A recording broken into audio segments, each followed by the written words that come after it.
When my son stepped outside and saw the empty backyard, he looked up at me with his wide, hopeful eyes and asked, "Did nobody want to come, Mom?" I forced a smile so he wouldn't see the ache in my chest. I told him maybe they were just running late. Maybe there was traffic. Maybe anything but the truth. He turned back toward the space-themed decorations we'd put up together the night before. The balloons we tied to the fence swayed gently in the breeze, untouched. The cake sat perfectly centered on the folding table, with his name written across the top in blue frosting. Eli, age 8. Every chair was empty. Then I heard the voice behind me. My neighbor, Mrs. Radley, leaned over the fence and said loud enough for Eli to hear, "No one wants to celebrate with a broken family." I didn't respond, not because I didn't have words, but because if I opened my mouth, I might fall apart. Eli stood still, his small hands clenched at his sides. I could tell he was trying not to cry. I wanted to fix everything in that moment, to give him joy, to make him feel seen, but I felt powerless. Then, out of nowhere, a black van rolled up to the curb. Slowly, quietly. The engine cut off. Doors opened. 3 men stepped out dressed in full Air Force uniforms, one of them carrying a cake. The entire street fell silent. My name is Lena Monroe, and for the last year, it's just been me and my son, Eli. I didn't expect to be raising him alone. I didn't plan on becoming a single mother before I turned 35, but life rarely asks for permission before it breaks you. Eli's father left last spring. There was no big fight, no dramatic ending. He just stopped trying. One day, he came home from work, said he needed space, and packed a duffel bag. He moved into an apartment across town and gradually faded out of our lives. At first, I held it together for Eli. I kept his bedtime routine the same, made sure his lunches were packed, showed up to parent-teacher conferences with a brave face. But deep down, I was unraveling. Eli never asked why his dad wasn't around anymore. He just got quieter, started sleeping with the light on, stopped asking to invite friends over. I tried to overcompensate. I'd buy him extra sprinkles for his pancakes. I'd sit through the same dinosaur documentary 20 times just to hear him laugh. On Saturdays, we'd build forts in the living room and pretend we were explorers on alien planets. Eli has always been imaginative. He believes in kindness, in good guys and heroes. He's the kind of kid who says thank you to the mailman and hugs stray dogs. So when he told me 3 months ago that he wanted a real birthday party this year, with games and decorations and cake and friends, I told him absolutely yes. No hesitation. I picked up extra shifts at the diner. I stopped buying coffee and did my nails at home. Every extra dollar went into a little white envelope I kept hidden in the kitchen drawer, labeled Eli's Big Day.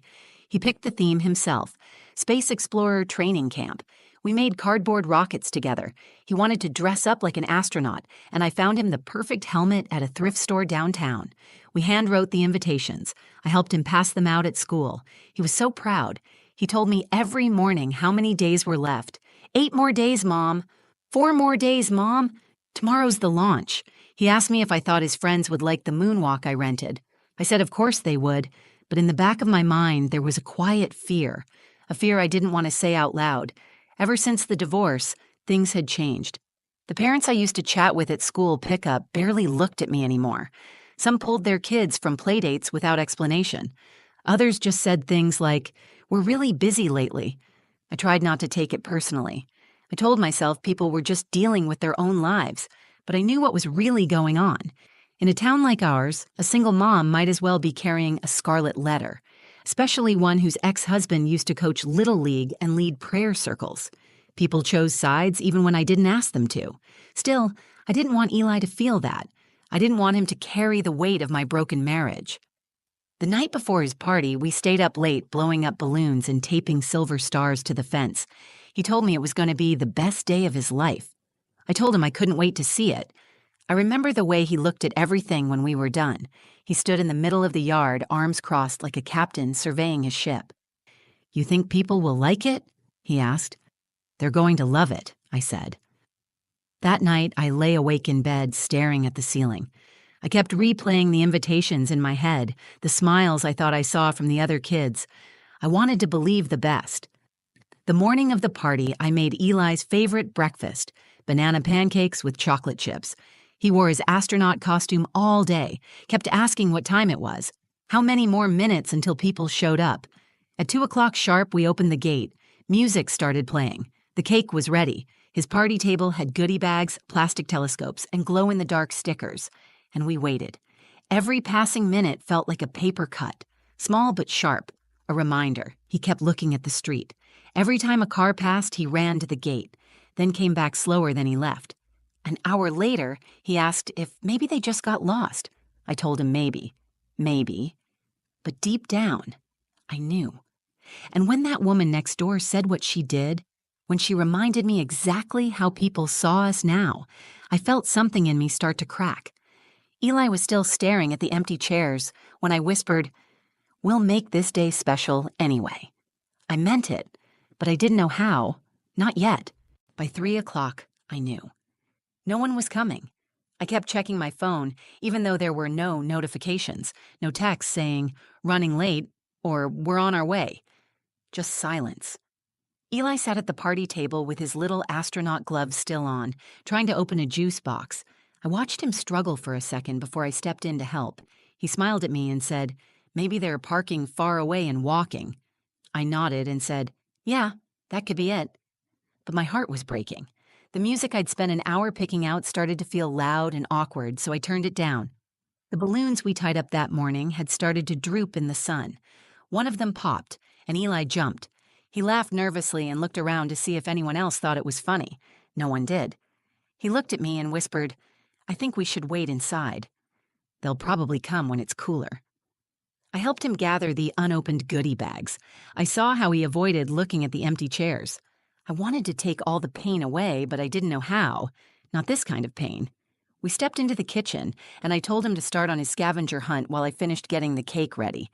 Really, I just needed a minute to cry. I turned away from him, opened the fridge, and bit down on the inside of my cheek until I tasted blood. I couldn't let him see me like that. Just then, he asked from the living room, "Mom, are broken families bad?" I froze. My hands were still gripping the edge of the counter. I turned around slowly and said, "What do you mean, honey?" He looked at me with eyes too serious for an 8-year-old. "Mrs. Radley said nobody wants to come to our house because we're a broken family." There it was, the sentence that shattered me. I dropped to my knees in front of him and took off his helmet.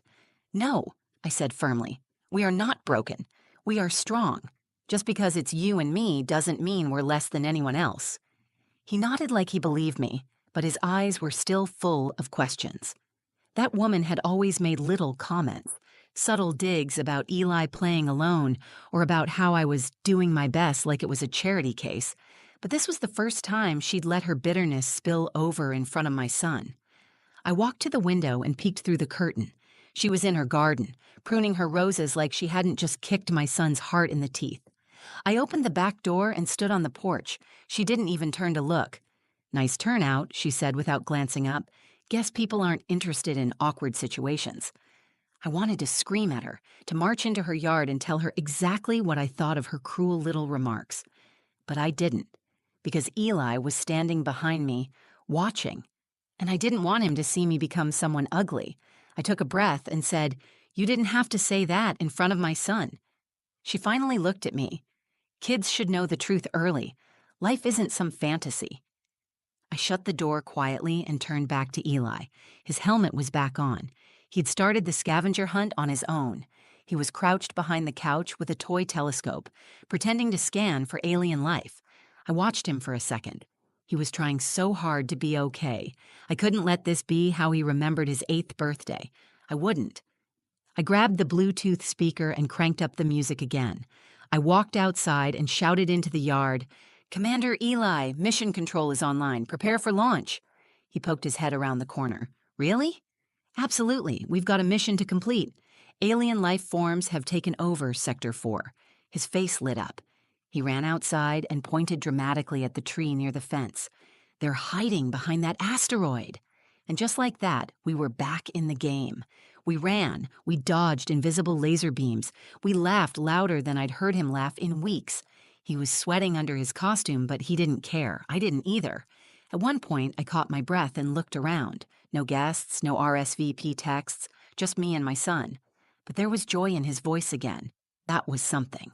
Then, just as we were planning our final assault on the alien mothership, aka the shed, we heard it. Tires. Gravel crunching. I turned toward the street. A black van was pulling up to the curb. At first, I thought it was a delivery van. Maybe someone sent Eli a surprise gift. Maybe my mom had ordered something last minute. Maybe anything that would give this day some kind of magic. But this van was different. Matte black. No logos. The kind of vehicle you'd expect in a movie, not on our quiet little street lined with minivans and wind chimes. It came to a slow stop right in front of our house. The engine went silent. I instinctively stepped in front of Eli. The side door slid open. 3 men stepped out one by one. They were dressed in full Air Force uniforms, clean, pressed, boots polished. One of them, tall, maybe early 40s, was carrying a cake box in his gloved hands. Another held a large wrapped present. The third wore a pair of aviators and looked like he'd walked straight out of a recruitment poster. I didn't understand what I was seeing. I glanced at Eli. He was frozen in place, his little hand still clutching the plastic telescope. The man with the cake approached first. He stopped just inside the yard and looked at me kindly. "Ma'am," he said, "we're looking for a Commander Eli Monroe." Eli blinked. "That's me." The man's face broke into a smile. "Sir, we were informed today was your launch celebration. We've come to report for duty and bring supplies from the base." I stared at him, stunned. I don't understand. How did you—" He held up his phone and turned the screen to show me. It was my social media post from earlier. The photo of Eli sitting alone in his birthday chair under the space banner we made together. The caption read, "I just wanted one happy day for my boy." I'd written it in a moment of desperation, hoping someone out there might hear me. I never imagined anyone actually would. "We were off duty, just wrapping up a community training," the man continued. "Saw the post. We figured we could do something about it." I didn't know whether to cry or hug them. Eli looked up at me with eyes wide in disbelief. "Are they real?" he whispered. I nodded slowly. "They're real, baby." The airmen went back to the van and started unloading. Not just one present, but multiple. A telescope, a model rocket kit, a signed photo from a real astronaut. One of them pulled out a folding table, another set up chairs, and the man with the cake gently placed it on the center of our original party table, right where ours had started to melt in the sun. The cake was navy blue with tiny edible stars and planets. In the center, in white icing, it read, "Commander Eli, mission accomplished." Eli stood perfectly still, like he couldn't believe it was real. Then one of the airmen knelt down and held out a badge. "This is for you, Commander. Space Exploration Honorary Unit. Welcome aboard." Eli took it with both hands and stared at it like it was made of gold. Then, with all the pride in the world, he saluted. The men straightened and saluted back. It was quiet, respectful, powerful. I heard a door creak open across the street. Mrs. Radley had stepped out onto her porch, pruning shears still in hand. She squinted at the uniforms, then backed into her house without a word. A few other neighbors peeked through blinds. No one said anything. The whole street felt like it had been hit with a wave of silence and awe. Then Eli turned to me and asked, "Can I invite them to play the scavenger hunt?" I laughed, actually laughed for the first time all day. I think they'd be honored. The rest of the afternoon, we had a real party. Not the one I planned, but something even better. They helped Eli search for alien artifacts in the yard. One of them let him try on a real Air Force cap. Another taught him how to stand at attention. He soaked up every second of it. And I stood there watching, trying to memorize the way his face looked. Joyful, validated, seen. Not left behind, not forgotten. This wasn't a rescue mission, it was a reminder that sometimes, when the people closest to you disappoint you the most, the kindness of strangers can feel like a miracle. I didn't know who had shared my post or how far it traveled. Somehow, it found the right hearts, and those hearts showed up in a black van with a cake and a sense of honor that filled the emptiest day with something unforgettable. The sun had dipped lower in the sky by the time the cake was cut. Eli stood at the head of the table, still wearing his space helmet, surrounded by men in uniform who clapped and cheered as I lit the candles. I watched his face glow with the flickering light, his eyes wide, cheeks flushed from running and laughing. I held the lighter a second longer than I needed to, trying to burn the image into my memory. "All right, Commander," said the man who had brought the cake. "Make a wish and prepare for launch." Eli closed his eyes tightly. I saw his little fists clench at his sides like the wish had to pass through every part of his body before he blew. Then, one big puff. Cheers erupted. They all clapped again, someone whistled, and one of the airmen gave Eli a high five so hard he nearly toppled over. As I sliced the cake, one of the men leaned in and said quietly, "He's a good kid. You're doing something right." That nearly undid me. I nodded, smiling too hard, blinking too fast, trying not to fall apart right there with a plastic knife in my hand. We passed slices of cake around. I grabbed a juice box from the cooler, handed it to Eli, and sat beside him on the grass. He leaned against me and whispered, "Mom, are they superheroes?" I smiled. "They're real-life ones." He paused. "I don't think I want to be a space explorer anymore." I looked down at him, caught off guard. "No?" He shook his head and pointed at one of the airmen showing off how to fold a paper plane into a fighter jet. "I want to do what they do. I want to help people who feel sad like me." I couldn't speak, because in that moment I realized something had changed in him. Eli wasn't just happy that people showed up. He felt powerful. He felt worthy. He felt seen in a way he hadn't in months. That quiet, invisible ache he'd been carrying since his father left. It didn't disappear, but something inside it shifted. Something lifted. That mattered more than any present or party I could have planned. Later, after cake and games, the airmen gathered in front of the shed, Eli's alien mothership, and asked if they could hold a special ceremony. I said of course. They had him stand tall in front of the shed, helmet tucked under his arm like a real cadet. Then the man with the badge read from a small card. "Commander Eli Monroe," he said loud and proud, "for bravery in the face of isolation, for maintaining high morale during mission failure, and for demonstrating resilience far beyond your rank, we hereby induct you into the United States Space and Air Honorary Youth Corps." He clipped a second badge to Eli's chest and saluted. Eli stood straighter than I'd ever seen him stand. His bottom lip trembled, but he held it together. "I accept the mission," he said. Everyone clapped. It wasn't just sweet, it was sacred. That moment, more than any, was the one I'll carry forever. After they packed up, the airmen shook my hand one by one. Each of them said something kind. "You're a hell of a mom. You've got one special kid. You made today unforgettable." I didn't try to pretend I wasn't crying by then. I just thanked them again and again. Because how else do you respond to something like that? The last man to leave turned back before he got in the van. "Hey," he called to Eli. "Next time you plan a mission, let us know. We'll bring the whole crew." Eli saluted. "Yes, sir." And just like that, they were gone. No one else on the block said a word. The Radleys didn't come back out. The other neighbors watched from behind curtains and blinds. But they saw it. They couldn't pretend they hadn't. Eli and I stood in the middle of the yard, now littered with cake crumbs, crumpled napkins, and stomped balloons. It looked like a war zone and felt like a dream. Eli looked up at me and said, "Mom?" "Yeah, baby. Do you think they really liked me?"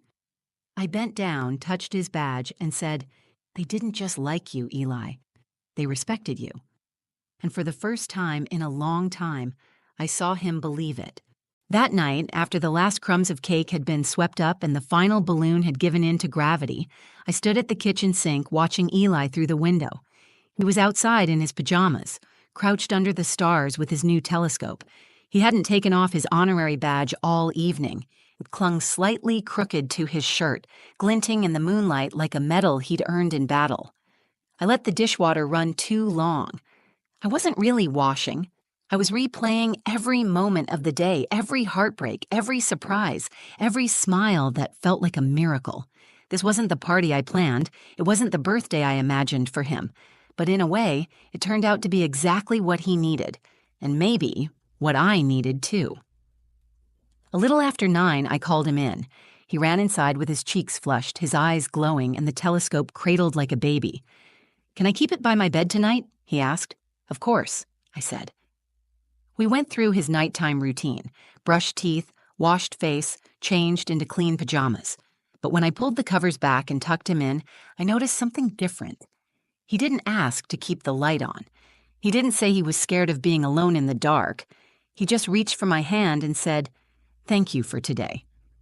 I sat on the edge of his bed and brushed his hair back. "You were so brave," I said. "I'm proud of you." "I think Dad would have been proud too," he said, not sadly. Just honestly, like it was a fact he had quietly come to accept. I didn't respond right away. I didn't want to ruin the moment by dragging my pain into his peace, so I just nodded. Yeah, I think he would have been. Eli closed his eyes and held the telescope badge to his chest like it was something sacred. A few minutes later, he was asleep. I sat there longer than I needed to, just watching him breathe. There's something about seeing your child find their light again after you've watched them dim for so long. It's not just relief, it's a kind of rebirth. When I finally left his room, I checked my phone. Dozens of notifications. My post had been shared hundreds of times. Comments from strangers across the country. Offers to send gifts, cards, even one woman who said she wanted to fly out to throw Eli a real party next year. I read each message, every kind word, and felt something I hadn't felt in a long time. Not alone. One comment stood out. A woman wrote, "I've been scared to leave my marriage because I didn't want my kids to grow up in a broken family, but after watching what you did for your son, I think I finally understand that being whole doesn't always mean being two parents under one roof." I sat down at the kitchen table and cried, not because I was sad, but because I finally believed something I'd been trying to tell myself for months. We weren't broken. We were healing. And healing doesn't always look like soft music and inspirational quotes. Sometimes it looks like a half-eaten cake, a backyard full of empty chairs, and a black van that pulls up when you least expect it.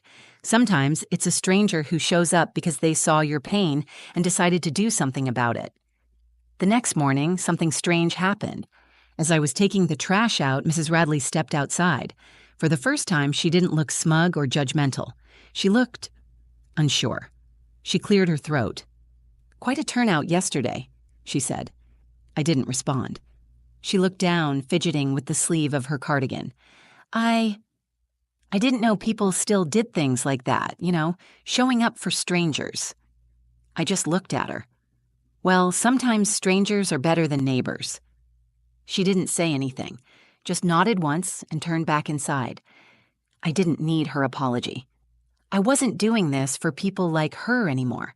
This was for Eli, for the kind of boy who believed in stars even when the sky was cloudy, and for the mom who finally remembered how to believe with him. Thank you for listening to our story.